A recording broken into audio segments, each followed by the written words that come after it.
Start করো। আসসালামু আলাইকুম।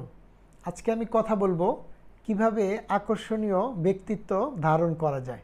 আমরা জানি যেখানে ব্যক্তি থাকবে সেখানে একটা আকর্ষণীয় ব্যক্তিত্বের প্রয়োজন, এবং ব্যক্তিত্বহীন কোনো মানুষ হয় না। আমরা উন্নত ব্যক্তিত্বের অধিকারী হওয়ার জন্য কয়েকটি নিয়ম মেনে চললেই আমরা উন্নত ব্যক্তিত্বের অধিকারী হতে পারবো। প্রথমেই বলছি, আগে সালাম দিন। আপনি যদি কাউকে আগে সালাম দিতে পারেন তাহলে আপনার ব্যক্তিত্ব দ্রুতই আকর্ষণীয় হয়ে ফুটে উঠবে। যখন মানুষের সঙ্গে কথা বলবেন তখন হাসি মুখে কথা বলবেন। মানুষ হাসি মুখে কথা বলাটাকে পছন্দ করে।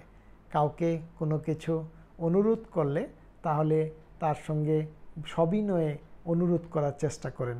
বিনয় মানুষের সবচেয়ে বড় অলংকার। এবং কথা শুনবেন বেশি, বলবেন কম। কথা বলার সময় মানুষকে কথা উত্তর দেয়া বা প্রশ্ন করার সুযোগ দিন। শুধু আপনি একাই বলবেন আর কাউকে বলতে দিবেন না, তাহলে আপনি উন্নত ব্যক্তিত্বের অধিকারী হতে পারবেন না। কখনোই মিথ্যা কথা বলবেন না, যোগ করিয়াও না, বা কৌতুকের ছলেও মিথ্যা কথা বলবেন না। বেশি কথা বলবেন না, কথা ততটুকুই বলবেন যতটুকু প্রয়োজন।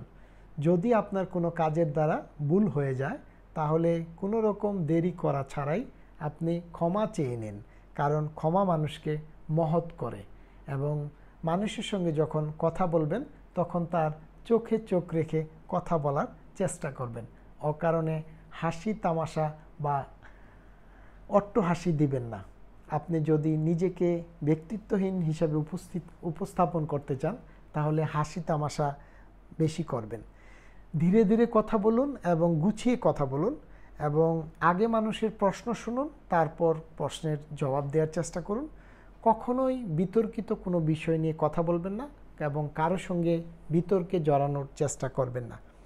কারো কাছে নিজেকে জাহির করার চেষ্টা করবেন না, শ্রেষ্ঠত্ব প্রমাণ করার চেষ্টা করবেন না।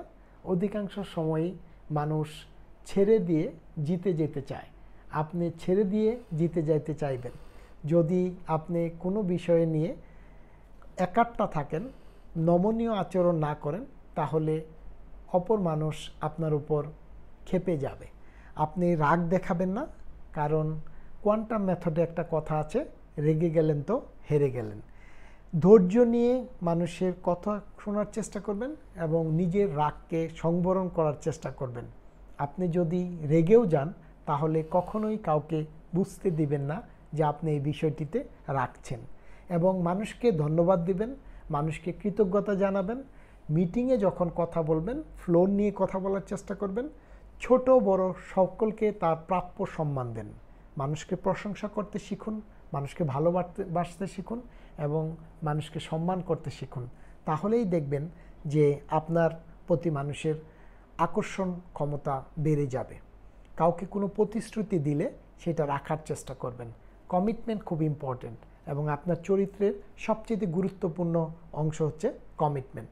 নির্ধারিত সময়ে নির্ধারিত কাজ করার চেষ্টা করুন।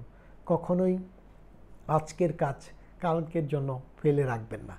এবং পোশাক পরিষ্কার পরিচ্ছন্ন থাকুন, এবং পারলে মানুষকে আগে খাওয়াবেন, জোর করে খাওয়াবেন না। কাউকে যখন সময় দিবেন তখন তার জন্য নির্ধারিত সময়ে অন্য কাউকে ডাকবেন না।